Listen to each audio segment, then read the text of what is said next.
Hello beautiful Gluebookers! So you want to start a glue book but you're staring at a regular book and wondering where to begin? In this video I'm showing you exactly how I turn a regular book into a glue book. What to remove, what to keep and how to build pages from there. The one I'm working on in this video is all pink, but the process works for any theme. Let's get started. I am Deborah, welcome or welcome back to the collage table. Let's get into it and turn this regular book into my new glue book. I look for hardcover books with cover art that speaks to me, although you can change the look of the cover. I also look for pages in stitch binding, not glued. I want them sewn into signatures like this. You want to prepare your book by removing some pages from each signature to give your glue book room to grow.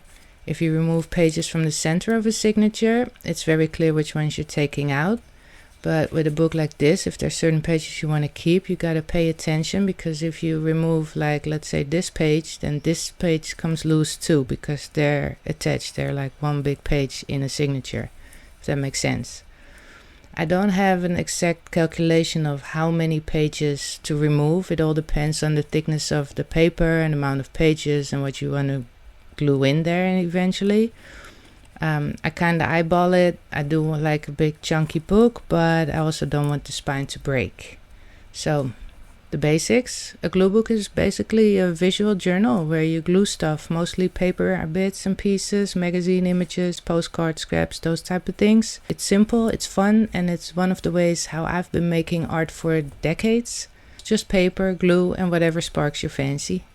Next, you want to prep your pages. I start with a page template to help with cutting my larger background images. I cut this to the size of the pages, and I like to use thicker paper for this, like cardstock or a magazine cover. This one is from a Flow magazine.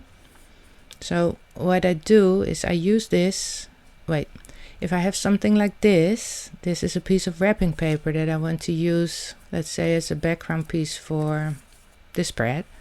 Then I simply put my template on top and just cut around it. And then I keep this template in the book until all the spreads have their backgrounds. Sometimes I also add the template as a final background. This one would fit in well with the pink theme, so I will probably use it as a background somewhere in this book eventually. So let's just trim this, and then you have the background cut to size. Like this, perfect. So for this book I already went through my pile of possible backgrounds and pulled out some of the pink ones. So let me get those now. Let's put this here, and here is a stack of pages that I harvested from my magazines, and I can use the template on this to cut them all to size. And you don't need to use a large background image, especially with a book like this. You might not even need to add a background at all, like here. I can simply start adding things. The original pages are great backgrounds as they are here. I would just place a few semi-large images to start the spread, like this. Maybe add some on this side too, and then you have the base of a spread like this. Wanted to show you where, like here. You can also have one page, have a full page background image, and then the other side you can use the original background, the original page as a background. Other than that, I usually start with finding all the background images I want to use for the spread. For this book I already prepped a few, like these. So pretty. And then you can go through your stash or harvest for smaller images to add, like this. I'm just pulling some random images here now to show you. And what else? Okay, like this spread here, that doesn't need any large backgrounds. I can just use this image here and work from here.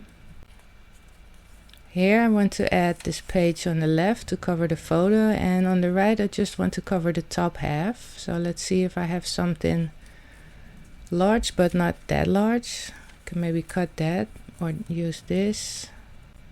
No, I should have something. Maybe this, like this. No. Okay, I'll find something later. This is not for now. And then, what's these? This combination I love. This is gonna be a good spread. Here, this.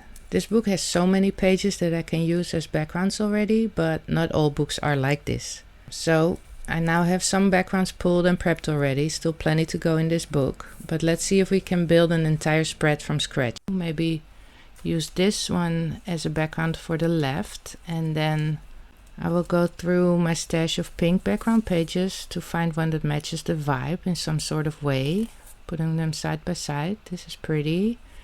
Or maybe these ladies, that could work.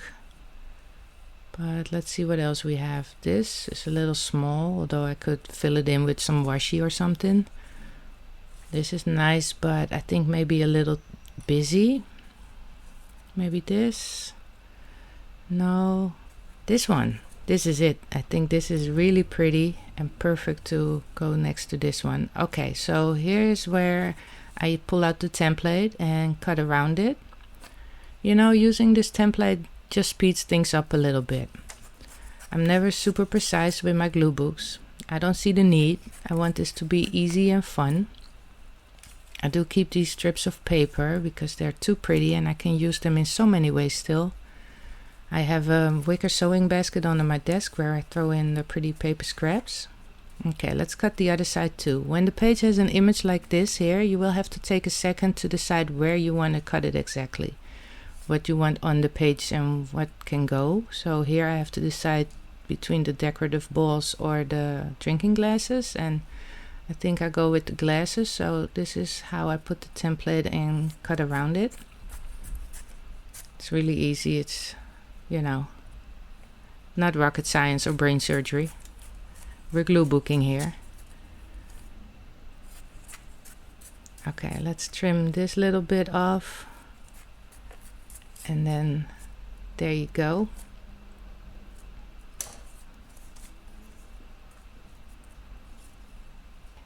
So now we have the base of the spread, the two backgrounds.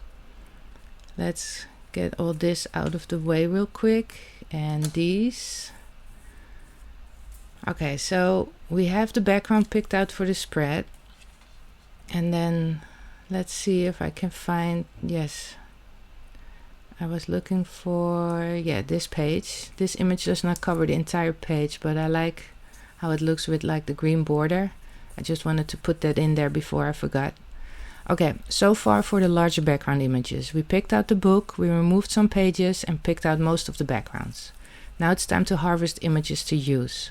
Wait, I have more. Just a small selection of my pink image stash. This just makes me so happy. Going through all these and picking out which images I want to use. It's just lovely. Look at this. How pretty is this? All these things. Okay, but let's get back to the book and work on our spread. Here. Okay, so I add images from large to small. A larger image can be a focal image or a semi-background image. So maybe this one. Let's trim off the side and look how it looks on the page. I think that looks pretty. And then maybe, what do we have? Maybe let's add this here. Yeah, and then something to the left of that. What do we have? Maybe these nail polishes. That could work, maybe. Not sure, but for now let's just put them here. I like to find a word or a quote. I got this book cover. I'm sorry you feel that way, it says. I always try to add some sort of font or word of quote. This watch can go here. Watches are like birds or butterflies. They tend to work on many spreads and in many places. Okay, what else? Let's look for a few small images to add. This pink, hot pink purse with the fun bow. Maybe here. Yeah, let's put it here. And then this is a soft pink cosmetics bottle. Let's trim it a little bit. And now it could go maybe here. No, I don't like it there. Okay, maybe this heart. That could work here on top maybe. Let's put it there for now. Okay, the spread needs a person. Maybe her on the go with her pink coat. Or these babies. She looks very happy. Or maybe a little bit more fancy with her. Okay, this vintage illustration looks very cute. Okay, let's remove this and remove the heart for now. Okay, but I do think I like her better. For now, I do need to trim that part with at her arm. What side do we put her? Do we put her on the right or the left? I think I like her on the left better. Okay, let's do that. So this is a start on how I would build a spread. I might look for something extra here. Maybe this flower or this. Maybe this. What else do I have? Okay, this is too large. What about this? This. I told you I have a lot of pink images. This is the reason I'm doing an all pink book. See, it doesn't stop. There's more. I can go on like this. Just tell me to stop because I'm having too much fun. There's more pink. What were we even looking for? Do you remember? There's more. This is just the tip of the pink iceberg. Look, she's pretty. Can't wait to use her. Or this. Okay. These are cool. More pink. Make every moment matter. Okay, we gotta make it matter and move on. Let's build another spread in a different way. You don't need to use a large background image. You can also build your background from scrap pieces. Here I have some different shades of pink and this pink gift bag that we can use. I love to use pockets in my glue books and this is a great one, but I think it's a little big, so folding it over will make it smaller. And now it's just a matter of placing all the scraps however they fit and pleases your eyes. So look for solids, but also try patterns or textures to make it extra interesting. And all these extra bits and pieces came from the sewing box under my desk. All these are leftover scraps from spreads from other books. And right now I'm just placing them where I think they fit and might look good. I will trim them somewhat here and there, but first I want to find the composition of how I will lay them out on the page. And then I think this is about it as the base. Put this piece here on the bottom like so. And then if you have this, for the images to add over on top of this, fussy cut images often work well since the shapes contrast nicely with the straight lines, like this high heel with all the curves. And we've seen the kids before. This perfume bottle has some nice flowy lines. And this lady too, I think she's perfect for this spread here.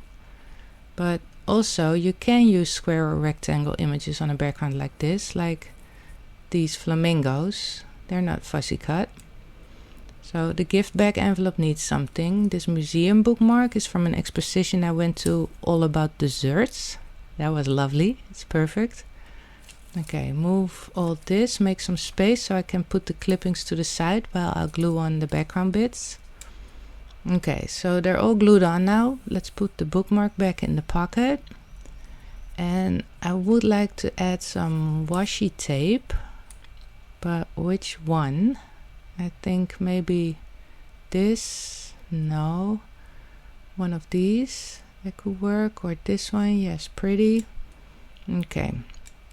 So I added the washi on the edge right here. And now to add the cutouts. We already kind of know where they will go. Here and here and here.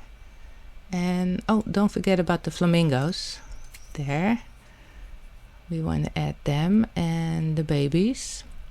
And this way you do all the spreads until your book is full. I'm gonna prep all the backgrounds, pre-select images for each spread, and then I will come back with this book to do a glue book session video.